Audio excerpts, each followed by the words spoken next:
Hi, this is the conclusion of the last podcast, from the last podcast on Freud.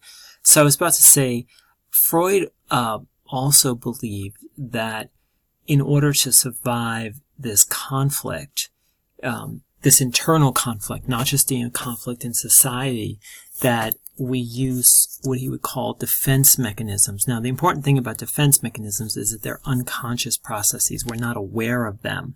And Freud believed he observed them in his patients. And basically, they're an attempt to reduce the anxiety. But we reduce the anxiety basically by being dishonest with ourselves. So in your reading, you're going to see the word reaction formation or reaction formations. That's one example of a defense mechanism. And I'll give you a little definition of what it is. It's literally when you have an urge and you basically do the opposite of what you want when that urge is usually causing you discomfort. And remember, the discomfort comes from unconscious processes. So, you're not even aware of why you're feeling the discomfort per se.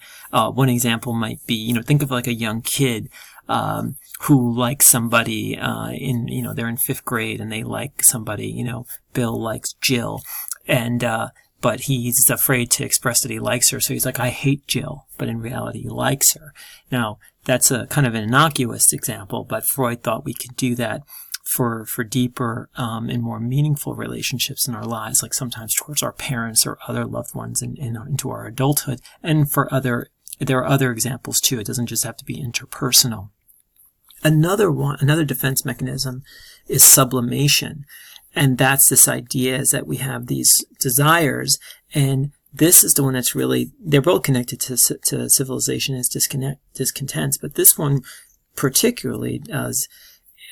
We sublimate our desires by trying to turn the instinctual drives that lead us to want certain things that civilization or our society may find unwarranted or even problematic or evil, whatever word you might want to use there, and we basically try to sublimate them. We try to turn that behavior, try to focus that energy into something that's socially acceptable.